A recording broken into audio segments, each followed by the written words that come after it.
Garbim, com a palavra.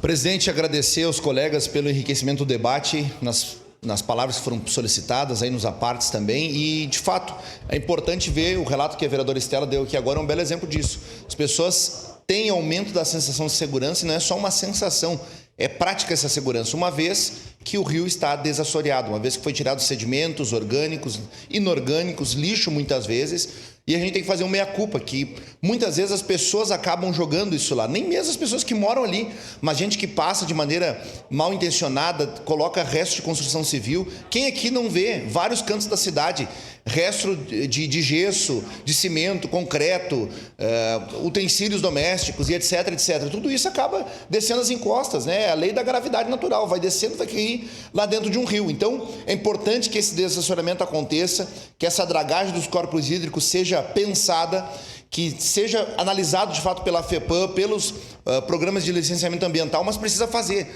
Não adianta licenciar para licenciar, marcar reunião para marcar reunião. O que nós precisamos é de efetividade e eu acho que a partir disso nós podemos fazer essa cobrança.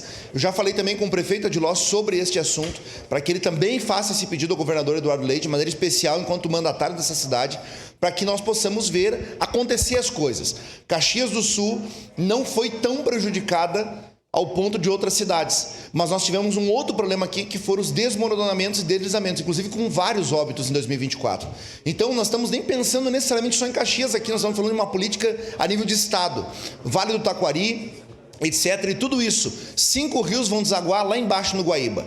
Gravataí, Jacuí, o Rio das Antas, o Rio Taquari e tantos outros que têm leitos, têm braços, vertentes, etc. e vão desaguar lá no Guaíba. Então, tudo isso é importante que seja dado conta, se observe, para que nós não tenhamos, de novo, problemas de dano material e, principalmente, vítimas de uma nova enchente por meio do El Niño. Muito obrigado, presidente. Obrigado.